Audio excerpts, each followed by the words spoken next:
Dear friends, myself doctor Praveen Kumar. मैं आज आपको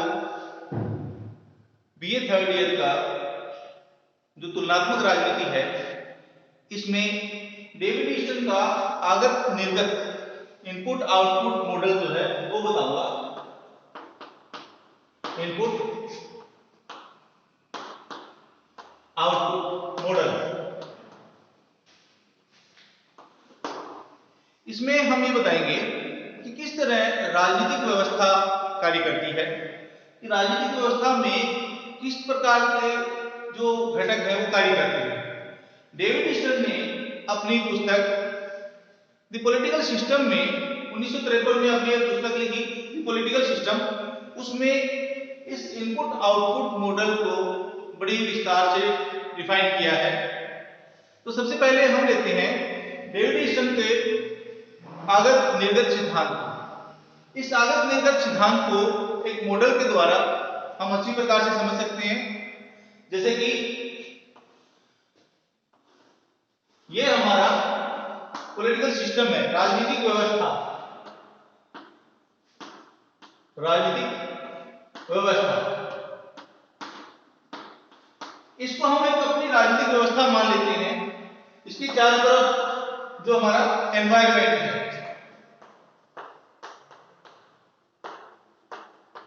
एनवायरनमेंट, ये भी हमारा एनवायरनमेंट है।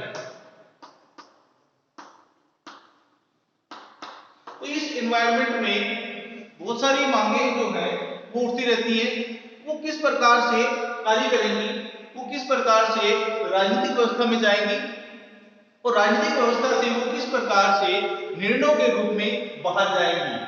तो सबसे पहले हम लेते हैं इस राजनीतिक व्यवस्था में इनपुट।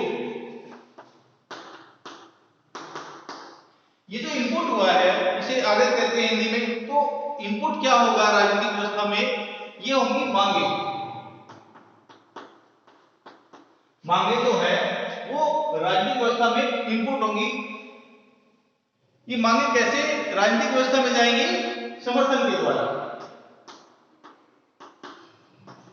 कि बहुत सारे जो लोग हैं वो इन मांगों का समर्थन करेंगे, तो ये समर्थन के साथ राजनीतिक व्यवस्था में इनपुट होंगी।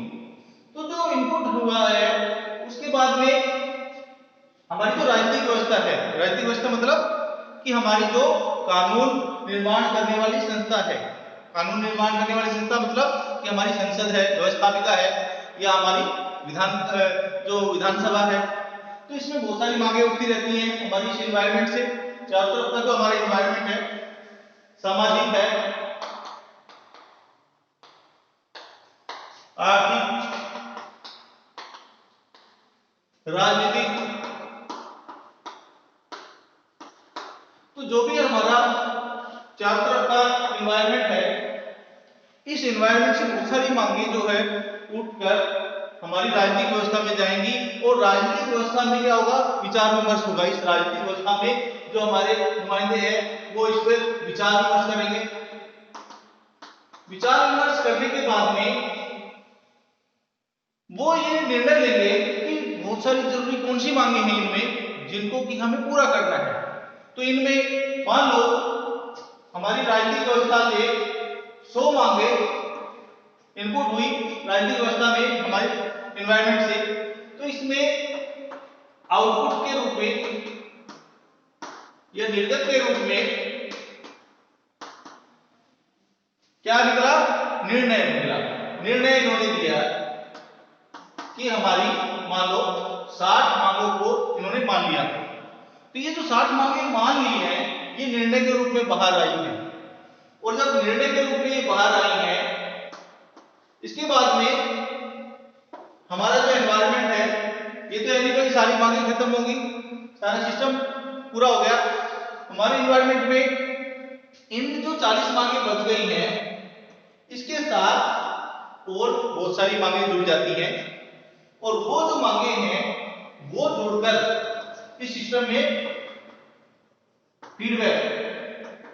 फीडबैक के रूप में दोबारा से इस सिस्टम में आएंगे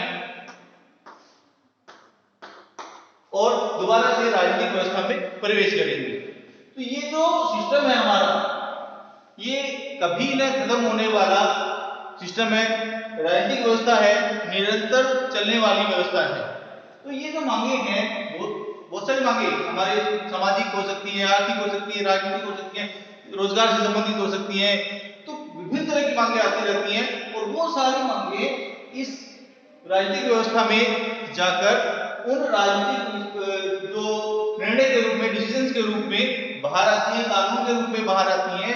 और वो जो बची हुई मांगे हैं वो दोबारा से फीडबैक होकर इसी सिस्टम में चली जाती हैं, पहुंच जाती हैं और ये इस पर चलता रहता है विचार कि कभी न खत्म होने वाली व्यवस्था है ये। इस व्यवस्था की कुछ विशेषताएं बताई गई हैं कि डेविड ईस्टन ने कुछ विशेषताएं बताई हैं।